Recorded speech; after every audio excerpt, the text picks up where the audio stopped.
Please don't stop on my account, Jaina. We have no secrets here. Don't we? No secrets. Is that it, Father? Why, that's all we do have. Secrets. That's how we live. By shutting off the world, turning our backs on it. While you, soundless, fleshless things glide around here and with your efficient administrations turn my father and my mother into jelly.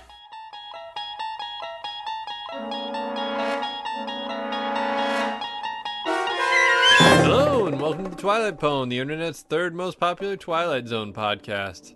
My name is John. I'm joined by my co-host, Fred. Yo! Yo, Fred. Happy Mother's Day. Happy Mother's Day to you, John. All those moms out there, it's a big one. Yeah. I don't know. We're getting to the end of the run. Show's getting a little loose here. Did you have a good week? Yeah, it was perfectly fine. Went out, saw the Riff Tracks live event. Oh, cool. Were you there front and center? I was not there. What movie did they do? They've done this a couple times. They did a retread of an MST3K episode, which, I don't know exactly how I feel, but they did Time Chasers. They showed it in the original theatrical aspect ratio, which I'm sure is important to a lot of us. A lot of details that we missed. And, all new riffs, and they actually had Nick there, and I think the director, but they didn't really introduce them or bring them up. You only saw him for a second at the end. Did he have a Castleton t-shirt on? Oh, he had a Castleton t-shirt. Let me ask you, was today all new riffs? That is a weird thing. It's kind of like Pink Floyd coming back, but the drummer sings all the songs or something. I don't have everything memorized, but it's probably it's in the top half of episodes. For me, I've seen it more than many. Yeah. And so there definitely were stretches where it's there was a really good riff there, a really good joke, and they just kind of have dead air or something else there, and it's would have been nice to hear the classics. Every now and then. Yeah. It's just play Taking Care of Business. Come on. That's cool. It was a good time. Cool. I recommend their next event, just to pimp for them, is the MST3K kind of reunion thing in June. I don't remember the date, but I think I'll try and do the MST fans. Yeah, check it out. All right. So how about you? Any Twilight Zone stuff? Well, not specifically with me, but a couple listeners on Twitter sent us a link, which has kind of been, making the rounds is an exaggeration, but it's made a It's round. been the most exciting news about Donald Trump in the last week or two. Exactly. Aside from clinching the Republican nomination, everyone saw that coming a year ago. But apparently he's a big fan of the TZ. One can only assume of the podcast as well, because he likes things that are the third most popular. Well, he didn't really catch on to it until the last couple episodes, but that air horn is real high energy. Yeah, exactly. You should start working it into debates. But apparently his favorite episode is very ironic and weird, because it's a nice place to visit, the episode about that guy Rocky Valentine, who's a small-time crook who goes to what he thinks is heaven and wins and wins and wins and makes a lot of money, but then he finds out, of course, it's the other place, hell. Yes. Sorry for the spoilers. But that just seems like the exact wrong episode for Donald Trump to like. Maybe he just didn't watch the end or something like that. From the poll quote, it seems like he even got that while he's we're gonna win, it's my favorite episode when the guy wins a lot and then he's in hell. Yeah. I know, it's really odd. It did make me think though that Rocky as Trump, it's I can kind of see it. Kind of brash, larger than life, kind of fun characters. He and Trump definitely have the same taste in apartment decor. I don't know. Yeah, totally. Yeah. I kind of was thinking I should throw this up on Twitter because I don't have an answer. I haven't thought about it. But are there any other good political candidates that match up with TZ characters? Well, Hillary Clinton in this episode that we're discussing this week. What a perfect segue to get us out of that. Yeah. So this week we will be discussing The Lateness of the Hour, a second season episode, the 44th of the production run. It aired originally on December 2nd, 1960. The residence of Dr. William Loren, which is in reality a menagerie for machines. We're about to discover that sometimes the product of man's talent and genius can walk amongst us untouched by the normal ravages of time. These are Dr. Loren's robots, built to functional as well as artistic perfection. But in a moment, Dr. William Loren, wife and daughter, will discover that perfection is relative, that even robots have to be paid for. And very shortly, we'll be shown exactly what is the bill. Kind of an odd statement. Even robots have to be paid for. Like, Maybe people just didn't know back then. yeah. In the future, all robots will be free. You want to get a quote on your robot ahead of time so you don't get in this situation where you see the bill, you know? Yeah. Also, we're hearing shock. again robot. I think it's pretty solidly robot the whole way through this episode. I was recently listening to an old-time radio episode. Yes. Many great stories start that way. And I was really confused because they went back and forth between robot the entire episode. It was very disorienting. It was like... Was one character from New England and one from way down south. It's just One of y'all robot machine. I say, good sir. Anyway, we like to write our own Serling-style intros. Last week you went first with your quote-unquote worst ever. Yeah. So I'm guessing you got a real humdinger this week, but I think I should go first to set it up. All right. Here we go. Lovely young Jaina has it all. A beautiful mansion, an endless supply of cocktail dresses, and a robot maid trained in erotic massage at her beck and call. But the cage, however gilded and however robotic, remains a cage. And longing to escape this golden robo-cage, Jaina presents her parents with an ultimatum. Mass robocide of the help, or she's applying to Sarah Lawrence.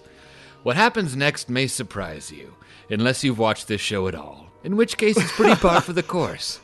In the Twilight Zone. Yeah. Yeah. All right. Cool.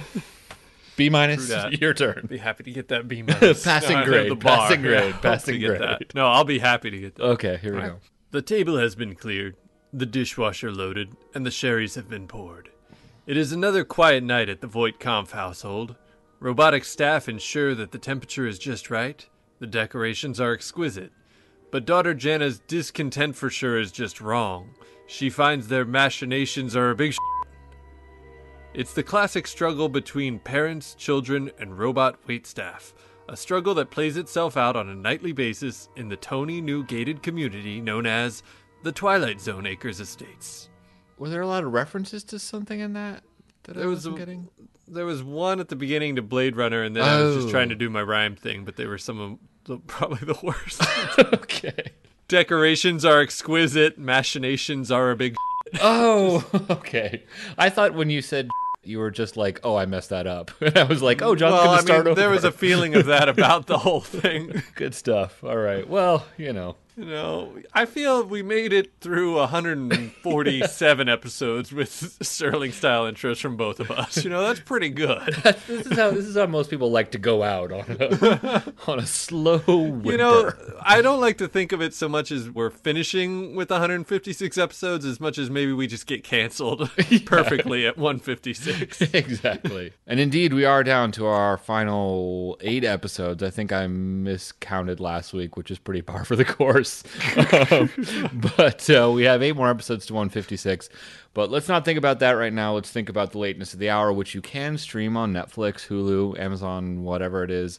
You can buy the Blu-rays and DVDs, but be forewarned, we are about to spoil this episode through and through. So check it out if that is a problem for you. First things first, it's a video episode. I think maybe the last video episode. We can hope. We've discussed this ad infinitum, but CBS, in a cost-cutting effort, made the Twilight Zone film, I think 6 or 7 episodes on video, and it kind of is a drag because it doesn't look as good, but we've already discussed that, so let's just move ahead with the plot. We start on a dark and stormy night, and we're at kind of a nice-looking mansion outside, and inside, a beautiful young robot, human, is looking out at a dark and at the weather. It ends very abruptly when we cut to inside. There's all this thunder sound effect, and then we're inside, and it's totally silent. The young woman is named Jaina. She's the daughter of these rich, snooty parents, and they're all hanging out in their library, living room, parlor. I don't know. Rich people have different kinds of rooms, so I'm not quite sure how to define it, but they're all hanging out. For some reason, the mother is getting a massage from the maid Nelda. It sounds quite... It's not only gonna have a happy ending. It's like having a happy middle. I debated getting a sound clip of this, and then I reviewed the terms of service on our clean rating. I thought, I feel like we've generally tried to steer away from these kind of things. I feel like maybe that Cliffordville had that one clip, but in general, just leave it to your saucy imagination. Yes, Mom is enjoying the massage. Happy Mother's Day. Yeah, exactly. She's earned it, okay? It's not easy raising a human daughter.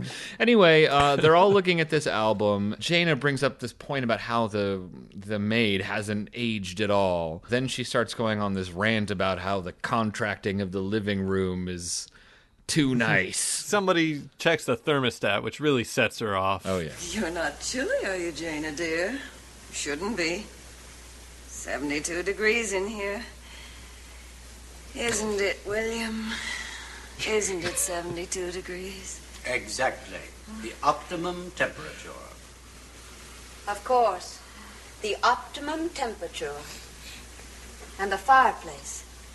Designed for perfect heat radiation. The chairs. For maximum comfort. And the windows. For the most efficient light and proper ventilation. Oh, yes, and the ceilings. For the most desirable acoustical qualities. Everything built to perfection, Father. Everything designed for a perfect life. I'm already seeing right now that where my intro went wrong. You could have a lot of fun just the ceiling with its perfect covering of the place above our headness.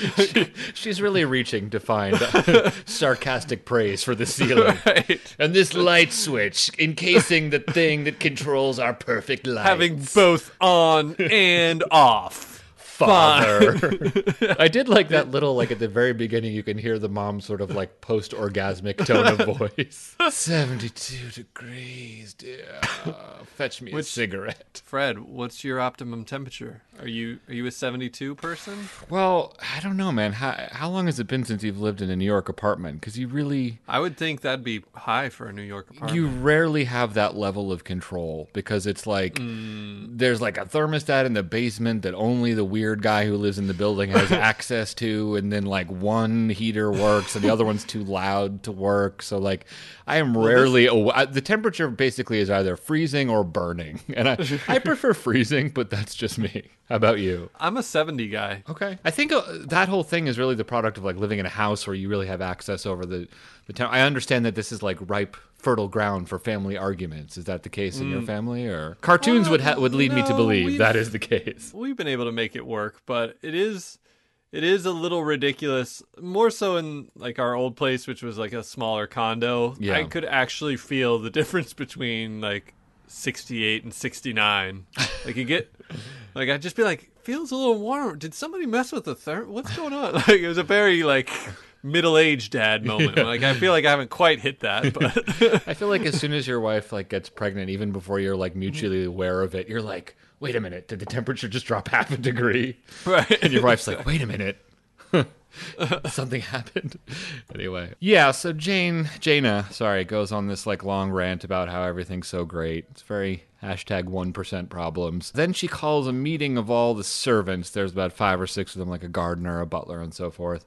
And the main purpose of the meeting is to chew them out for how good they are at their jobs. Things kind of escalate quickly with one of the maids who sort of throws a little shade at Jaina.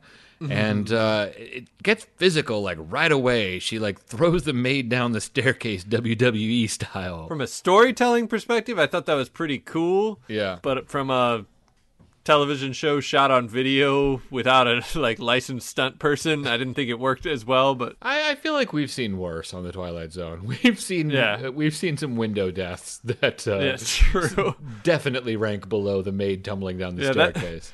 That maid was very lucky there wasn't an optimally placed window right there. Perfectly designed to break on contact. The maid kind of falls down and doesn't even seem upset or hurt or anything. She kind of like looks up and grins T-1000 style. And then we get the kicker. The father reveals the fact that all the servants are robots. So yeah, that's, that's interesting. Shocking is, crazy. Do I need to hit the air horn?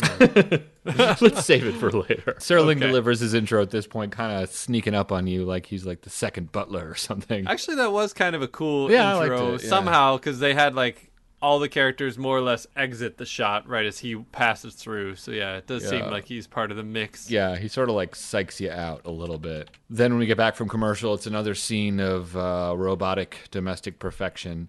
And Jaina is lip syncing along with a discussion between her father and the robo butler about the 27-year-old scotch or whatever it is. Not content with that sort of snideness, she starts chewing him out again, and it's time for the talk between father and daughter about how she is being stifled. What you've done to yourselves is an atrocity. But what you've done to me is even worse. You've turned me into a freak. An unsocial, unworldly, insulated freak. Shall I tell you what else I've done for you, Jaina? I've kept you from harm. I've protected you against disease. And insulation in this 20th century is no crime, it's a service. You've never had to look into the face of war or the face of poverty or prejudice. Well, you've been isolated, yes. But what you think of as imprisonment just happens to be asylum. And security, yes, and survival. Asylum in a hothouse. Security in a mausoleum. Survival as a vegetable survives. What you're becoming and what you're making me become. A vegetable. Containment in a vegetable crisper. Yeah, exactly. I like his description of the ravages of the 20th century. You've never had to listen to Engelbert Humperdinck. Yeah, I don't know. It's a nice little bit of Serling dialogue on both of their parts. He likes vegetable as insult. I remember that all the way back from Uncle Simon. There's like a... Remember when she's like, "You, Uncle Simon," no. you know that it's. I feel like this was a little half baked compared to the True, Uncle Simon true. stuff. I It didn't hear really you. I hear didn't jazz me as much. It just kind of was like, I don't know, really bold complaining between two people. Yeah. Didn't have the like fun barb to me. Yeah, true. It doesn't have the hate, and without the hate, Right. What's the point? yeah, exactly. Yeah, there's just like kind of righteous indignation, but I need hate. Yeah. I need bitterness. Yeah. Once again, Jane decides to get saucy, and so she grabs a glass of milk or something off the butler's tray and smashes it. Damn. Yeah, and then the maid she threw down the stairs walks in with a cane asking for a cup of hot chocolate, Yes. as robo maids. Barbara. And Jane throws down an ultimatum. Either the parents have to destroy the robots or she'll leave. The father sort of like refuses and says, "No, it's my life's work," and they're keeping us Yeah, well he's got some more reason massaged and here, all I that. think. And yeah. Not just arms and legs that move, Jaina. They're creatures. They have minds and wills. They have memory tracks. Do you see? I've given each one of them a memory of his own, haven't I? Yes. And all of them can recount to you in detail everything that's happened to them since their early childhood. And they had no childhood. They were born just as you see them now, weren't they? Yes. Looking the way they do, acting the way they do, but each with his own talent. One of them was built as a cook. Another was built as a maid. The butler was manufactured as a butler. The handyman knows nothing but being a handyman. Jaina, you're not asking me to dismantle machines.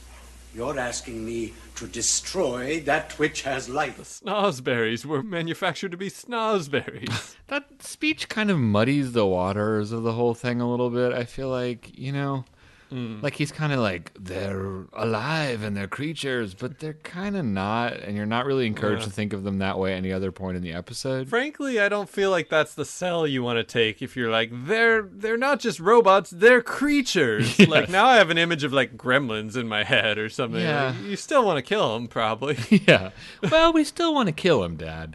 Yeah, I don't know. It artificially injects, like, are they man or machine into an episode that really doesn't get quite that heavy philosophically, The only reason that line's really there is just to set up the shocking True, twist true, that true. no one is The memory fully tracks, in. yes. I do think it's weird that Jaina doesn't just want to, rid them of the robots. She's only going to be happy if they're all destroyed. I Yeah, felt she like wants that's to like- see him burn. That's like a step too far for me. Like, I get the ennui and the, Yeah. like, wanting to go outside, but, like, and I want these robots to die. Yeah. Like, I want to smash them myself, Father. I want to put them in the hydraulic press, Terminator style. Like, can we just put them in a microwave bit by bit, Father? It's a little sadistic, and it's also weird because like what she mainly seems to want is to like get out into the world and like shake things up, but it's like the robots aren't really preventing that from happening. I don't know. I felt like that was a weak part of the episode. It's like her anger seems misplaced. Like she's just not a particularly likable protagonist, and the like robo side, as you called it, doesn't really win her additional points in my book. But she's yearning to be free of her robot servants, and she launches into the opening number from Beauty and the Beast. Right, where Belle called for everyone to be killed. All that's robots holding her back. Everyone who represents her provincial life must be destroyed because she wants so much more. Right. Bonjour. Anyway, Jaina is packing her things in her room. She's getting ready to fly the coop and hit the road with Jack Kerouac. But her dad makes one last-ditch appeal to make her stay, even offering her to grant her wish of smashing all the robots one by one and peeing on their parts. And Jaina kind of feels good about it. She even kind of like delivers sort of like an action hero little line. She's just like, R.I.P. Nelva. R.I.P. John Bot the Gardener. Like, I think it's supposed to like be a little melancholy, but it just more reads like Hasta la vista, Robo. Clearly a big inspiration on T2. Yeah, you can see it all the way through. Oh, show. Once downstairs, the father pulls out a little like iPhone doohickey and presses a button, and the staff gathers around him. And he orders them to go down to, quote-unquote, his workroom, which I think we all know what that means. A robot farm where they'll be happier. The robo-staff kind of is like getting a little like feisty about the whole thing, but he orders them down to the basement. About the whole Death March thing. Well, yeah, that whole thing. But they comply and go down to the workroom, presumably to be melted down into parts to fix up his convertible. Then we cut to commercial and we get back. Jaina is quite delighted that all the bots are toast, and she starts talking about her wonderful life that she's going to have. We're going to live like normal people, do you understand? Normal people. We're going to give parties, and we'll take trips, and we'll make friends. And I'll find a young man. And before you know it, we're going to have grandchildren. Oh, Father, grandchildren. This grandchildren line seems to, I don't know, give her parents a little bit of pause. The mother looks quite upset. Yeah, they're just seeing the college bills. Yeah, like exactly. Well, ironically enough, the mother does say grandkids, oh, I don't know. And then the father kind of like tries to cover it up a little bit, being like, well, we're just worried because, empty nest syndrome. But Jaina doesn't quite buy it. She starts getting quite suspicious. And then we go back to the album thing that started off the episode. She's wondering why there are no pics of her as a little girl. Why aren't any of my pictures in the photo albums? There are no pictures of me here at all. Jaina, dear, there are many pictures of you. Why, see, here's a picture of you at Easter. And, why, there are pictures of you decorating the Christmas tree last year. Not as a little girl, Mother. There are no pictures of me as a little girl. Pictures of you and Father and the robots. Always pictures of the robots, 10 years ago, 20 years ago, but no pictures of me. Why? I want you to tell me why. Yep, just another part of her likable character. Why? It's not true. Oh, it couldn't be true. To her credit, she puts it together within 20 minutes, which, Yeah.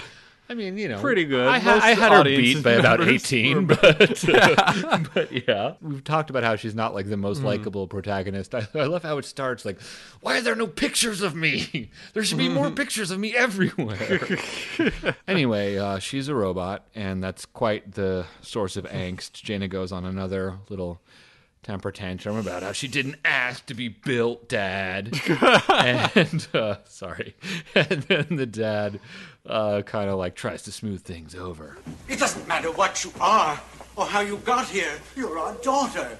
Jenny, you've got to understand that. You're our daughter. I can't be your daughter. I'm a thing. I'm a machine. A machine. Jaina. No pain. No pain at all! No pain! Jaina, stop it! No pain! love. I can't even feel love.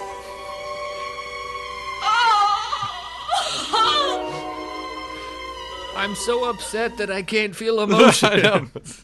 Honestly, yes.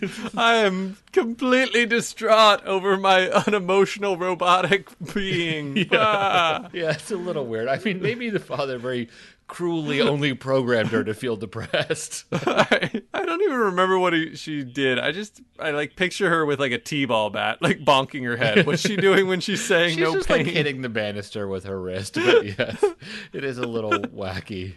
It kind of reads like a "I'll hold my breath, father." Yeah, things kind of get weird there. She runs up into her room to cry crankcase oil. The father is going to take some sort of action. The mother's like, "You're not going to," sort of implying destroy her. And he says, No, I worked too hard on her circuits for that. He's going to do something, though. And we cut to commercial, and we get back. We've kind of looped back to the beginning of the episode. It's a dark and stormy night. We cut inside, and the mother is getting a too good massage. The camera pans up, and we see that it's not Nelva the maid, it's Jaina the maid. I'm kind of bummed we didn't have that. That's the best shock music cue. It really feels like they didn't quite get it, but they're like, we don't have time for a second take, so there you go. Good enough. Exactly. Bunch of people just hitting harpsichords at once. It's like an avant-garde scare cue. Yeah, exactly. What does Rod have to say? Let this be the postscript. Should you be worn out by the rigors of competing in a very competitive world, if you're distraught from having to share your existence with the noises and neuroses of the 20th century, if you crave serenity but want it full time and with no strings attached, get yourself a workroom in the basement and then drop a note to Dr. and Mrs. William Loren. They're a childless couple who've made comfort a life's work, and maybe there are a few do-it-yourself pamphlets still available in the Twilight Zone. Childless couples are evil. Good night, folks.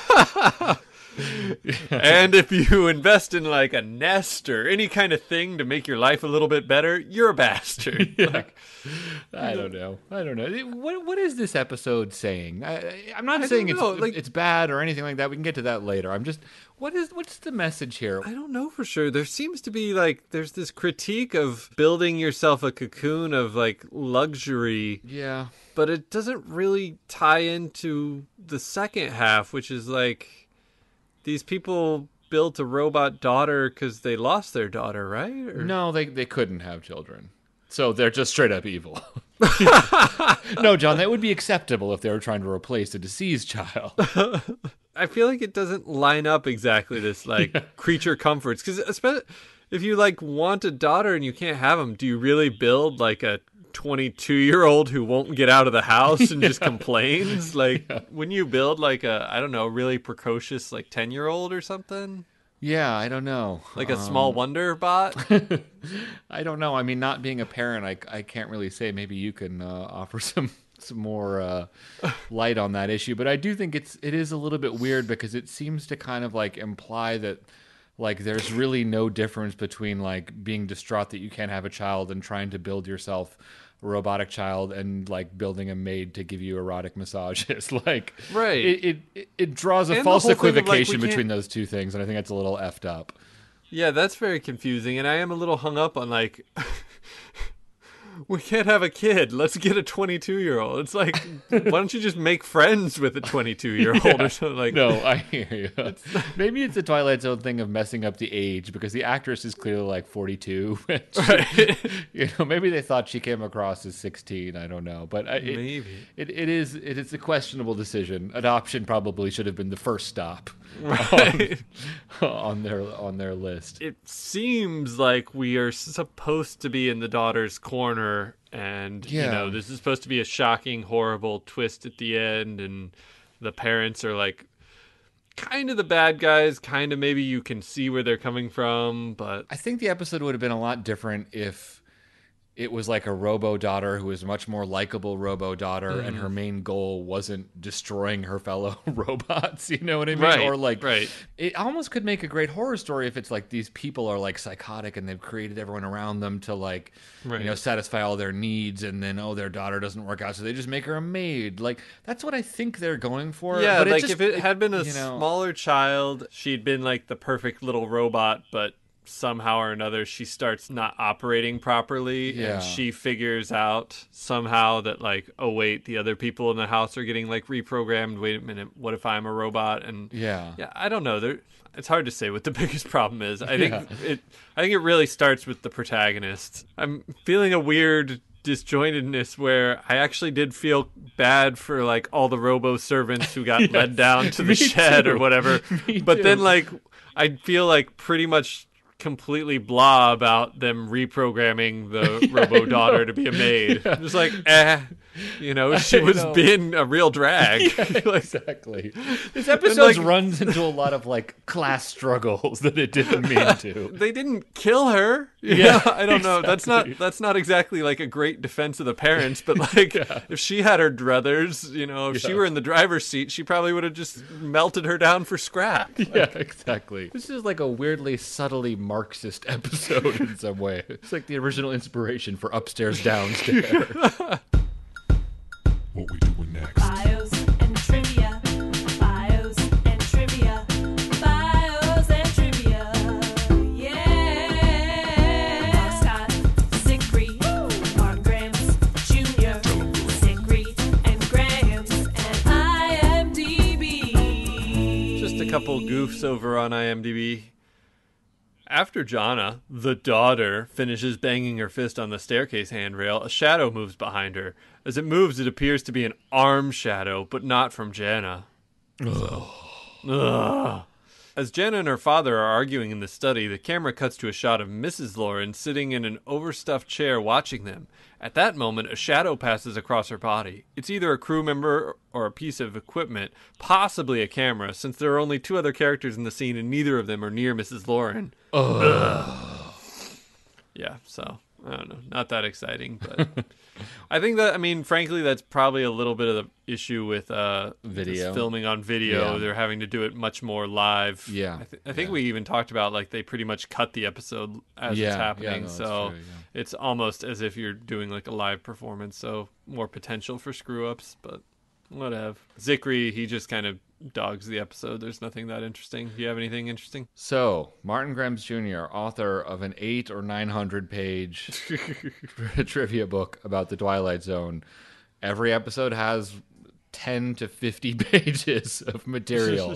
For the lateness of the hour, the trivia section is only one paragraph long. I know. I wish. I might be Yeah. remembering this wrong. Yeah. But I do remember back when MGJ and I were Yeah. chilling at Monster Oh Bash. yeah, just bring that up. Just drop that anvil. I'm pretty sure we talked kind of about like if there'd ever be a revised edition or if there was anything he left out, or I think that was kind of it. And I think he said that there was like some episode where he had a file of information and he lost it during the writing of the book and only turned it up later and was kind of annoyed because, you know, he had more information on some episode, but he was like, it's not worth like going back for that. I wonder, it might have been the lateness of the hour, but maybe we need to email him, Yeah. find out if there's any hot trivia. Maybe we can. Maybe at the next bash, you Yeah. can bring it up over Jameson's. Maybe you can, hand me the dossier discreetly. in the parking lot of the suburban Pittsburgh Marriott. Follow the robots. Yes, exactly. Anyway, that's it for trivia. What about bio? Again, not too much interesting. Some crossover. Inger Stevens played Jana. She was also in The Hitchhiker. John Hoyt played Dr. Lauren. He was also in Will the Real Martian Please Stand Up? Irene Tedrow was Mrs. Lauren. She was in Walking Distance. Mary Gregory played Nelda. She was in The Shelter and Monsters Are Due on Maple Street. Doris Carnes Gretchen, I think she was just one of the helpers. Yeah, I mean, that's yeah. all that's pretty much left. She was in What You Need. Jason Johnson, one of the helpers, was also in Monsters Are Due on Maple Street. So that's actually kind of interesting. All the principals were Pretty in much other all the episodes. characters. I mean, I mean, there was some, all the people with actual speaking lines, pretty much. Maybe some of the background actors, but written by Serling, directed by Jack Smite, and this will close out the Smite oeuvre. Tell us about the. He Smite didn't do oeuvre. too many. I think we've mentioned. I think Smite kind of got brought in as a ringer because he had experience in old television that was live, so he handled 3 of the videotaped episodes. Okay, All told, right, this yeah. one, 22, Night of the Meek, and he also did do one regular film episode back in season 1, The Lonely. So The Lonely I think is a I know really how good- we'll split about this. Yeah, The What are Lonely, your I think thoughts? it's that's a great episode and very well directed too. So, got to say that's the top of my pop. What about you? Well, I've already said it's a sucker thing, but Night of the Meek Oh, is right, probably okay, one of my yeah, good favorite point, Twilight yeah. Zone episodes. I mean, The Lonely is a very good episode, Yeah, but yeah. Night of the Meek's I think in pure directing terms, it's hard to get too jazzed about Night of the Meek, but I hear Sure, you. Yeah, sure. hear And you. I mean, I think that's, like I've said back in that one, I think that's the limitations of the video. Yeah. I'm sure if he hadn't had those restrictions, it might have been an even better episode. W- But what about the worst Smite episode? so, we can just move over to IMDb rating and we can hash that out pretty quick. So I think we'll both know where we'll land on that. I mean, I don't know. Is there any chance this beats out 22 for you? Or No. Okay. Cool. All right. What about? I could not find, but do you have something that I should hit a clip for? I really want to find one for all remaining episodes. I found a number of incredibly tenuous connections. I feel a little dumb Sure. playing the clip, but one of our listeners, Crankor, pointed out that Jason Johnson, who's one of the actors, he was one of the helpers. He played in a movie called Invasion of the Saucermen, which was ripped off of, this is Cranker's words here, ripped off a Grade Z TV remake as Attack of the Eye Creatures, which was an MST3K episode. Right. Also in that movie was an actor named Ed Nelson, who was in many monkeys. He was in many MST3K movies, including Riding with Death, Night of the Blood Beast, Swamp Diamonds, and Teenage Caveman. Also want to point out in my research that Tom Shamp, the lighting director, worked on the TV show Maude, which is often referenced, including in the episode Deathstalker. But those are all hashtag incredibly tenuous. So let's just skip ahead. It just made me think you said actor Ed Nelson, which sounds a lot like the bit about Dr. Ted Nelson from Incredible Melting Man. Right. So We've got a whole lot of half-assed MST3K connections. But what was the IMDb rating again? I think you said it. IMDb gives this episode a 7.2, which is pretty low. low. Low. That's low. Yeah. I really like the setup of this one, and I think there's a good episode in there. You like the mom just kind of going, oh. I like the Like, erotic groanings I'm of the mom. interested. Yes. I like where this is headed. Tell me more. Okay. We have an elderly woman being massaged to orgasm. Keep going. I really like the kind of claustrophobic, mansion where it's a dark and stormy night and there's this robot servants. I think it's like a cool and interesting idea. I just think this episode just got twisted up in knots about what it was trying to do. So I don't know. It's like probably below a 5, but probably not much below a 5. What do you think? I think it's definitely below a 5. I'm not sure how low, because, I mean, the video is a knock, both just aesthetically, and it limits the sets. It, keeps everything, visually, it's not dynamic. It makes the directing kind of weak. The acting, I think, is actually pretty poor throughout. It's not ideal. The actress, Inger Stevens, was perfectly fine. She was good in The Hitchhiker, but here she's just, pumped up to 10 almost the whole way through, and she's unlikable, which is the writing, but it's maybe a touch the performance. I think it's mostly the writing. The writing is muddled, and I don't know, there's just not much I can really point to say I like this. I don't know, the setup of a dark and stormy night. Well, I didn't mean specifically that. I know that, but I didn't feel drawn into the situation very quickly, and as soon as it's revealed, you kind of already have a suspicion that the help are robots. As soon as that's confirmed, it's okay, and she's a robot too. She wants out, but there just wasn't anything to get excited about. It was just Yeah. kind of like 25 minutes of, all right, let's get through this. Yeah. So I feel like also they keep, we were like, when we were recording this episode, or we still are, so as we've been recording this episode, we keep getting lost about where to play which clip, because they just keep having Right. the same scene over and over again. It's like, I want Yeah, you it's to like, is destroy it in the the servants. hallway No. or the main room, I want- right. and then finally he's just like, okay, fine, even though there's no real difference. You know what I mean? I don't know. yeah, so it's not one of the worst things we've seen during the run of the Twilight Zone. Yeah. I would say. I mean, mainly because it just like It's like doesn't have the competent ambitions enough. of. Yeah. Yeah, it's like there's nothing like you can point to that's like egregiously awful. Yeah. I mean, that scene where she starts like banging her hand on the handrail gets close there, but I don't know. I think it's kind of maybe like a 3-. It's not good. It's not like Yeah. the Robots have worst, to but- feel pain, Mr. Right, Father. right. That was pretty tortured. Yeah, I hear you. For me, it's not quite the minus. I think it's a 3. I'm giving it giving it a half a point for the episode that could have been. Okay. All right. Cool. That wraps it up for Lateness of the Hour, a title that I don't exactly understand. Is that a reference to something? I don't doubt that it is. Okay. I don't know what it is, but I don't know. Let me just. I neither know nor doubt The secretary can neither confirm nor deny. that it is a reference. Maybe Shakespeare. That's usually a good go-to. Yeah, we can just assume Yeah. that I don't know. Nothing comes up except for like Twilight Zone stuff. Yeah, Really, it's very falsely literary for an episode about robots. Was that one a request from anybody, or? No, that wasn't. Okay, unfortunately. Well, next no week, one has ever wanted to see this episode again after hearing. In fact, no one is listening to this right now. We are talking to ourselves in a vacuum. Next week is going to be kind of in Big 150. Yeah, it's going to be our episode on Time Enough at Last, I think. But we recorded it way back when we did the pledge drive, so you may kind of notice a shift in tone of banter. We're not contemplating the end quite as ominously as we are now.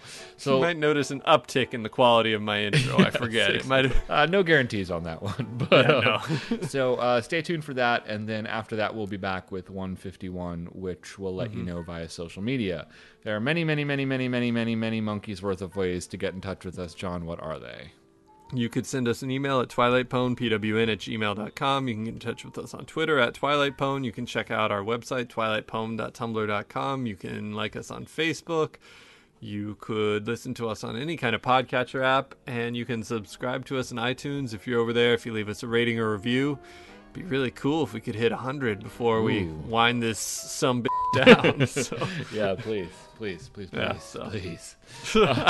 So, have you ever known anybody who had like domestic help in their life and like gone over to their house and seen what that was like? I've never known anyone who had like a full-time always there maid, as far as I know. I mean, I do know, and frankly, our family at some point, my mom was a single mom growing up, and when we were very little, she was getting her master's and kind of away a lot, and we had a person who came over once a week to help clean. But Yeah, it's a little bit different than like, yeah, you we know, didn't- having a maid. no, I don't think so. I mean, never reached those high heights. How about yourself? Well, aside from our gardener and butler, nothing much, you know. Well, my boss actually has a.